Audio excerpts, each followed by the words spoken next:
Ay, Diyos mio, Marimar. Puta yan, wow! Shit! Ang saya, di ba? Hello!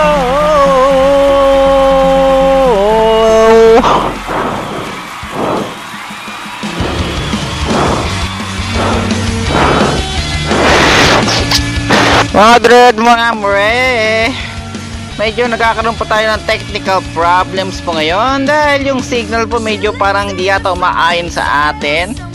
So by the way, magkakaroon man na ituloy-tuloy pa rin po tayo. Welcome to the show. This is Imomantico, the fucking show. And here, live na naman po tayo mga kaibigan. And sana naman ay wag magloko ang ating signal. And then, by the way, shout out po to Nadia Senya. And I would like to tag na naman po tayo sa mga saging. So tag to my mom, tag to my dad, tag to everywhere. You know, medyo naman, I love them. Yeah. So let my sila lang naman ang tsatsaga sa tatangahan ko sa kabisitan ko sa buhay. Well, anyway, so okay, I'm done. So welcome to the show. This is Imomantico, the fucking show. And good evening po sa inyo sa mga live listeners po natin. Palakpakan naman po tayo dyan. Ay, nakabuhay. Well, bago na naman po magloko at magkatoy naman po si paring Signal na medyo parang bad trip na yata sa akin. Nakaka-podcast. Hindi ba yun? Yan ko, special effects, hindi ka na gumagana ngayon. Well, anyway, highway. At saan ba tayo naputol? So, ating top 10. This is the part 3 na po to. So, if you miss the other episode, just you can follow me. Meron po may iba pong show that you can follow on my personal YouTube account. That is Rogelio Landmark Pascua. That is my name. Rogelio Landmark Pascua. Yung lingkod. Hanapin nyo na lamang po yun. Huwag nyo na lang po panoorin mga katanga kong video. Random video doon. Podcast lamang po. So, nandun po yung iba kong pang show. So, sa mga nakikinig po ngayon, especially, shout out to kay Nadia Senya. And we'll call this okay, yes, to my cousin Bio na nasa night shift po ngayon. And also shout out to my mom, Ludivina Villegas Pascua, to my dad Rogelio Pascua, and my brother Glenn Lester, and my sister. Sa sobrang dami namin, is kawabutin tayo siyam-siyam dito. Well, anyway, nandito naman po tayo ngayon para dugtungan. At wag ka naman, please lang, parig Signal, maawa ka. Baksak na naman po signal ko. Nak ng kamoting yan. Nagbabayad ka ng mahal, binabaksak lang ang signal. Well, anyway, tuloy-tuloy pa rin po tayo. So, wag natin patagalin pa sa ating karugtong. This is the part 3. The part 3 of the top 10 myths and misconception on rock music. So if you missed the other part 1 and 2 of this episode, well, let's see. What happened, man? What happened? It stopped? No, it's not stopped. Okay, kala ko naman naputo. Kinabahan ako doon. Kala ko naman naputo na naman yung signal. Natawa ako dun. Well, anyway, sana ba na tayo? Sige, tuloy na natin pag maubos tong baka demonyohin pa to si parang Signal. This is a part 3. So if you missed the other episode, my part 1 and 2, the top 10 myths and the misconception concept of rock music. you can follow me on YouTube whatsoever. O hanapin nyo na lamang para sa rin yung nagbahan Google. Follow me on Speaker Podcast, okay? Well, anyway, here we go. At number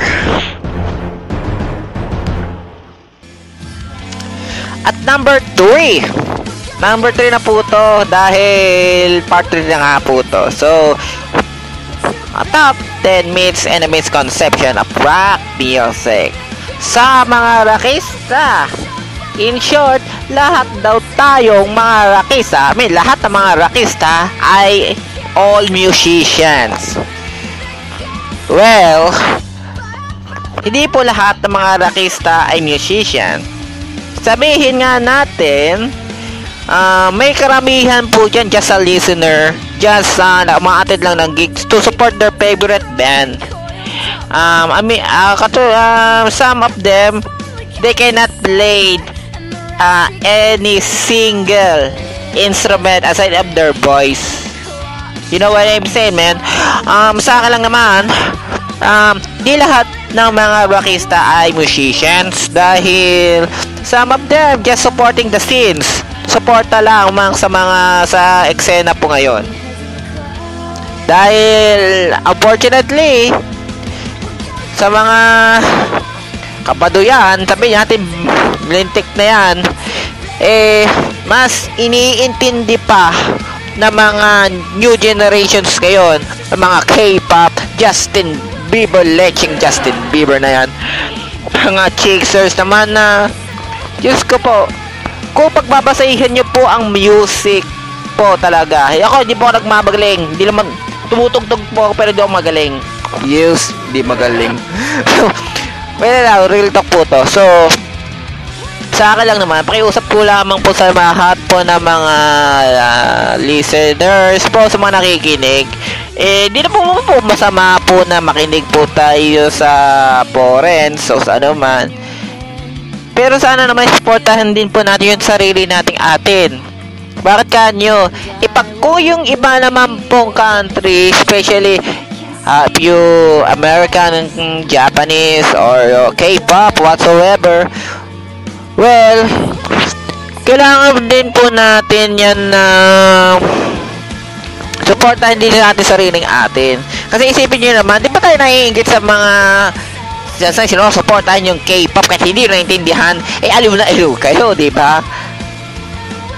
Paano natin mai-express o ma-explore ng sarili nating music, ating OPM rock scene, so especially kahit hindi na rock scene, basta OPM, ma-explore lang natin internationally, diba? Kasi para sa akin din naman karagdagan yan mas ikararangal pa natin yung Pilipino yan ibig sabihin yung talent natin ma-explore. Guess ba yung sinasabi ko? Well, naman nawawala tayo sa topic. So, sa akin, sorry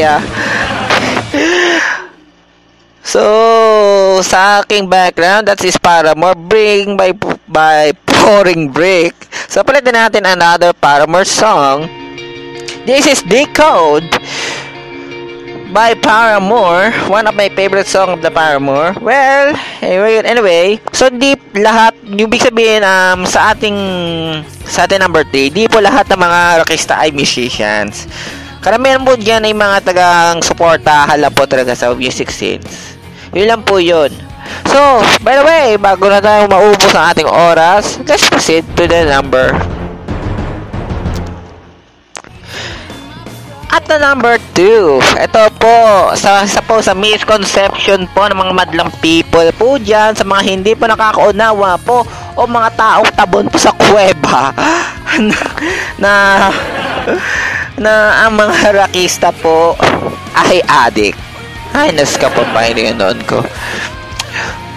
Sabihin nga natin, yung mga early age ng rock scene, sabihin natin mga 80s, 70s, 50s o down, so mga ganon, panahon ni Ninja Turtles o Kopong-Kopong, ang mga rockista ay addict. Sabihin natin sa ating panahon ngayon thanks to our president, Rodrigo Duterte, and also to our general, and his right-hand man, PNB chief, Ronald Bato de Rosa, na which na yung nakarang rock fest po sa Rockista Festival hindi ko nagkakamali, basta rock fest po siya, na nag-isa po siyang guest po si Ronald Bato de Rosa po. Ito pinakamalapit na coach po niya na on stage. Hindi kailangan maging durugista para maging isang rockista. At sinabi rin po yan, in-state din po niya doon sa stage na yon na inaaminado raw siya in his time, in his era. Di ko lang alam kung anong era pa siya pinanganak, kung 76. Sabi natin 70s o no. Okay, peace po tayo, Melor. Bato de Rosa. Hindi po, wala po, clueless po ako sa edad nyo sabi natin na si OC8 nga sa sabihin natin sa drugs talaga yung minado na wala tayo magbalinis, pero may naman natin kahit anong genre naman po yan nasa tao yan kung gusto mo talaga na mapaniwala ka talaga, depende na namang isang iniidolo mo. Sabihin natin kung iniidolo mo yung addict, ba't sabihin mag-a-addict ka rin? Hello, common sense naman po mga kaibigan. Okay lang po suportahan po natin, pero wag natin yung literal ipapalo natin ang isang ina-idolize natin for some reason. So, let's follow them through music, not on their other way. You know what I'm saying, man? Well, anyway, yung mga rockista raw ay addict. So, that's the big no. That's the big misconcept.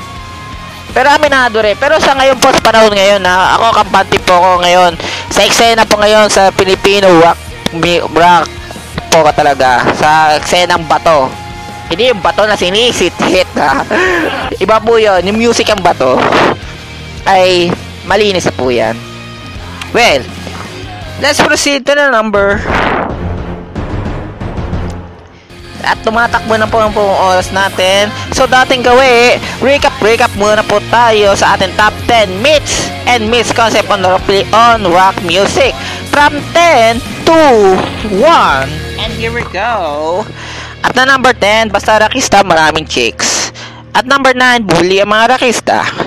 At number 8, mayabang. Number 7, sira ulo. Takting niya. Talagang literal na sira ulo.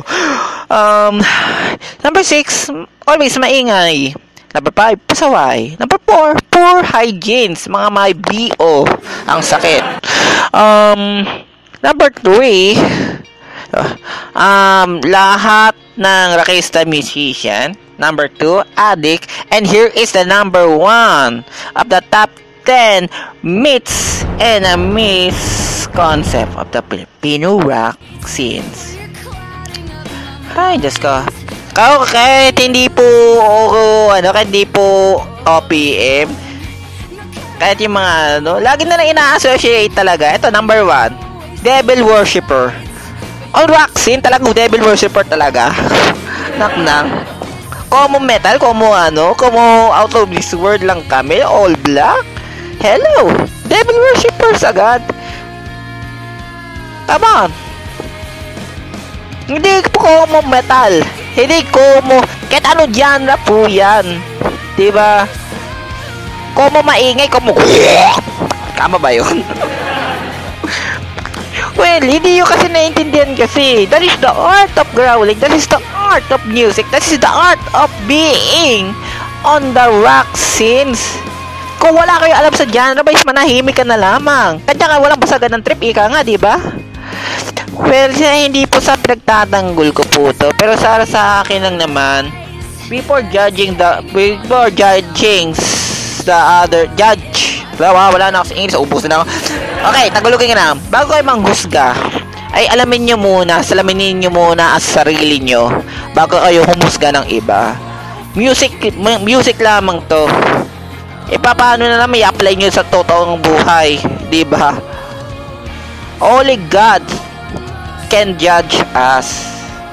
Ika nga Diyos lang makakapaghusga sa atin. Pero kung ano man genre nyo, ano man trip nyong music, let's support. So this is Imo Bado